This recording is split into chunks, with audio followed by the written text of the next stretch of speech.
Bonjour et bienvenue dans What's Up Troll. Pour cette semaine, je vous ai préparé une sélection de jeux pour deux joueurs sans ordre de préférence. Je commence immédiatement avec Set et Match, qui est un jeu de pichenette de tennis. Dans la boîte de jeu, pas de raquette, c'est uniquement à la force et à l'agilité de vos doigts que vous devrez battre votre adversaire. Il y a une super sensation de glisse puisque les petits palets sont sur une mini feutrine et du coup, on doit être super précis pour aller viser les zones qui vont nous rapporter des points. Il y a une espèce de jauge en fait sur le côté du plateau. À chaque fois que je vais envoyer ma balle dans un carré bien précis, la jauge va aller vers mon adversaire.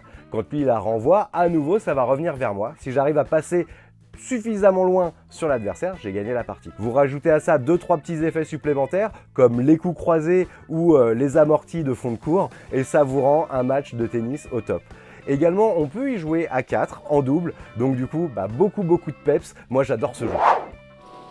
Watergate est bien un jeu ayant pour thème le scandale politique américain des années 70. C'est un jeu asymétrique où un joueur va incarner l'administration Nixon et l'autre joueur, ce sera le tandem de journalistes qui sont en train d'enquêter sur ce fameux scandale. Sans rentrer à fond sur le détail de la mécanique, on va retrouver quelques concepts de majorité, un petit peu de collection, un peu de bluff et de déduction et des cartes puisque chaque joueur va posséder un paquet de cartes, donc chacun le sien et à mon tour, je vais en avoir un certain nombre en main, je vais les jouer soit pour bouger des petits curseurs sur une jauge, soit pour réaliser l'effet de la carte.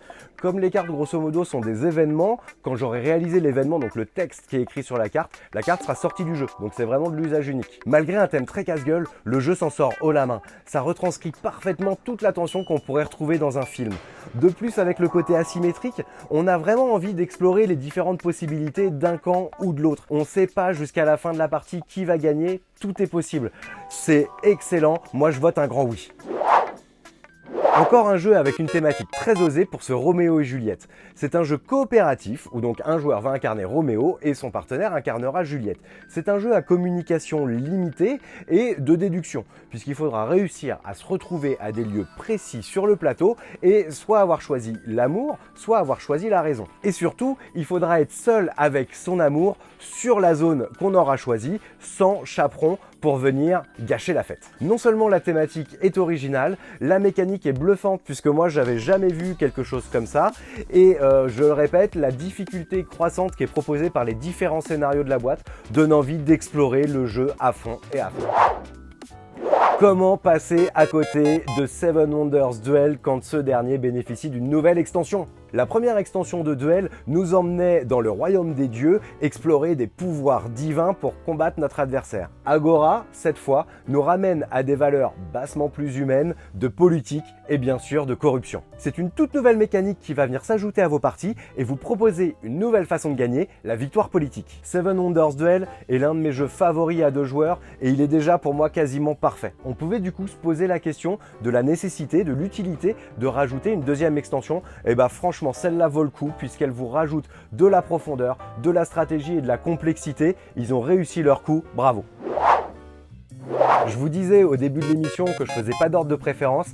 Et quand même, Ricochet, il y a un truc quoi. C'est pas forcément un jeu pour 2 joueurs, mais je trouve que c'est son meilleur format. C'est un jeu avec des mots, d'association d'idées, qui est juste... ça marche quoi. Déjà, on a un plaisir immédiat à jouer puisque dès qu'on ouvre la boîte, votre partie commence.